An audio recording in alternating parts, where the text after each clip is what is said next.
Asunafo North abato mpesua no so ne kwa kujina katamanso amanyoko NDC wo mu akachi a ene egusua ewum na mebru ne mpanimfo a wonu mudi amanyoko no wanim ewo Asunafo North chimu asansa kyerɛ mpanimfo aye ewo mbrahye wo munim pa se ne nyina no eye ne yama ba komiunu a wodi gu akwa mu ahwe na afimpidu ne aduonu nan no wo mu atumi afa eye abanu akase no atena so asomo Ghana.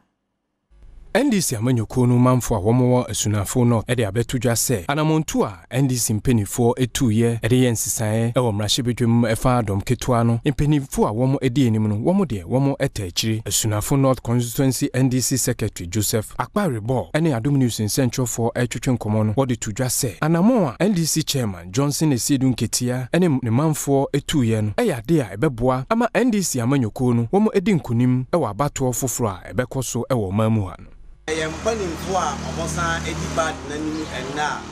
ye general secretary chairman di animu a general secretary come on leaders ni nyina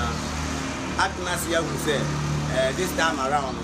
baby o maye aduma na duru aduma na dey free so ma bopa baby o maye aduma na duru no ebia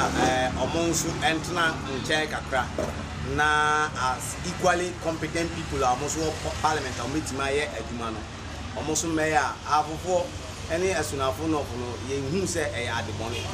so ye no e betimi abase ni onwo suru ha ogugu ye aye wo fo mo ha ye hu se ade ti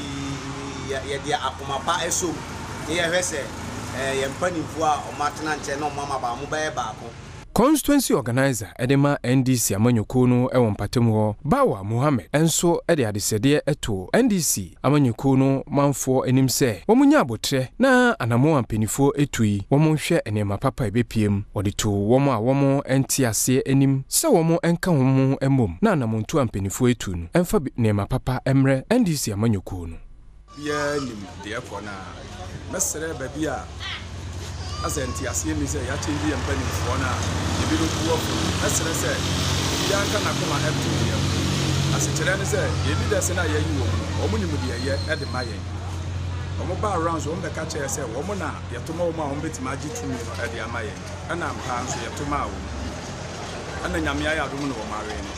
ti decision bi o mbe teke bia de ni umi onu nyina enta wo machi every se tumi no wo mo je de amaye no enti ye besere se